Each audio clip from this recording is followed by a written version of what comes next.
Il est à peine 15 h, c'est déjà bien animé. Il y a des blocages partout aux alentours de la ville. Ça va se remplir. Après s'être prononcé sur la réindustrialisation et le relancement de l'économie nationale, Emmanuel Macron s'est rendu dans la ville de Dakar ces jours, dans le cadre de l'ouverture d'une usine de batteries à lithium où il a annoncé la création de 3000 emplois. La première bonne nouvelle, la plus importante, la plus grosse, c'est Prologium. Le CEO est là, M. Yang, et je veux vous remercier. On peut l'applaudir. Il est où, M. Yang?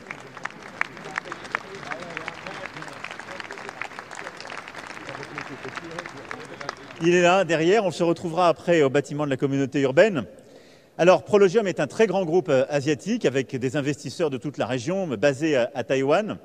Et il fait donc des gigafactories de batteries.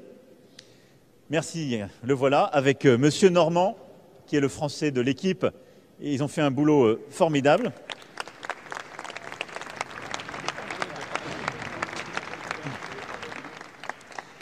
Il y a un an, j'étais à ses côtés à Versailles. Il me montrait sa technique de batterie, très innovante, et il a pris l'engagement, vous avez pris l'engagement à ses côtés, de regarder la France. Il y a eu un an de travail, et nous voilà, et Prologium annonce 5 milliards 200 millions d'euros d'investissement sur Dunkerque, ce qui va permettre de créer une immense usine de batteries électriques et 3000 emplois. 3000 emplois. Ça, c'est le fruit d'un travail collectif. Il y a déjà eu des signatures avec plusieurs acteurs, Renault, Mercedes, ACC. Et donc, c'est aussi un travail avec, si je puis dire, toutes des entreprises, pour certaines qui sont déjà installées dans la région. À cet effet, plusieurs mesures de sécurité ont été prises. On parle de 1500 policiers réunis, un groupe électrogène, mais également les barricades pour probablement empêcher certains manifestants qui voudront donc déstabiliser sa visite dans la ville de Dakar.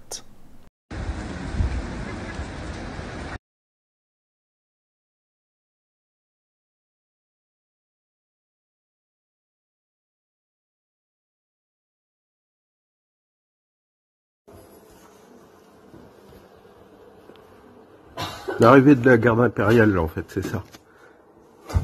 Malgré toutes ces mesures de sécurité qui ont été prises, plusieurs manifestants, par leur détermination, malgré toutes ces mesures de sécurité prises, plusieurs manifestants, par leur détermination, malgré toutes ces mesures de sécurité prises, plusieurs manifestants ont parvenu à pénétrer dans le périmètre de sécurité pour manifester leur ras-le-bol, mais également dénoncer les réformes des retraites.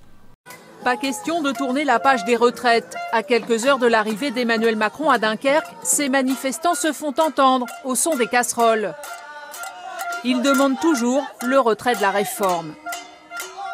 J'aimerais bien lui dire qu'il écoute le peuple, qu'il fasse un référendum justement contre la réforme des retraites à 64 ans. Parce que les gens, ici, on est quand même dans une région industrielle où il y a beaucoup d'ouvriers. C'est pas des cols blancs ici. On est encore mobilisé et c'est pas parce qu'il a décidé de passer par un 49.3 et qu'on va qu'il va pouvoir changer les choses comme ça. Vous l'avez remarqué, plusieurs personnes déterminées, malgré ces mesures de sécurité, ont pu accéder à ce périmètre de sécurité pour manifester. Ils sont toujours sur place. Des manifestants qui seront tenus à distance. Un important dispositif de sécurité est déployé au grand étonnement de cet habitant. J'ai jamais vu ça à Dakar, on a l'impression qu'il y a 36 présidents, il y a tous les présidents de l'Union européenne qui débarquent. Dunkerque, ville qui attire les investisseurs. Après des années de déclin, la ville voit se multiplier les projets d'implantation. Dernier en date, celui du Taïwanais Prologium. Il investit 5,2 milliards pour une usine de batterie dernière génération. À la clé, 3000 emplois. Écoutons cet expert, il nous explique la stratégie du gouvernement concernant cette usine.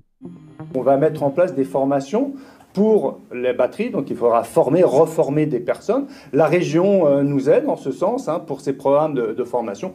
Donc bien entendu, on va pouvoir faire migrer finalement des personnes qui étaient plutôt sur des usines traditionnelles vers des usines qui sont créateurs de mobilité propre.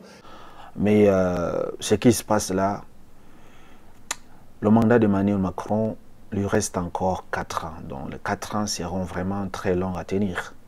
Est-ce que ça va continuer ainsi jusqu'à la fin de son mandat, tout le temps, dans tous ses déplacements, il y aura des manifestations?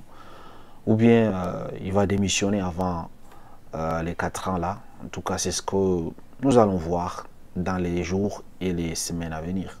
Mais d'une autre part, l'ouverture de ces usines, c'est une bonne chose. Ça a un côté positif en fait, puisque ça permet la création des emplois. Imaginez-vous que si ils avaient installé ces usines dans une autre ville. Imaginez-vous que si cette usine avait été installée à Lyon ou bien dans une autre ville. La population de Dunkerque vont manifester cette fois-ci, non pas pour les réformes de retraite, mais plutôt pour le manque d'emploi dans leur ville. C'est ça au fait. Donc il faut essayer de voir le bon côté des choses.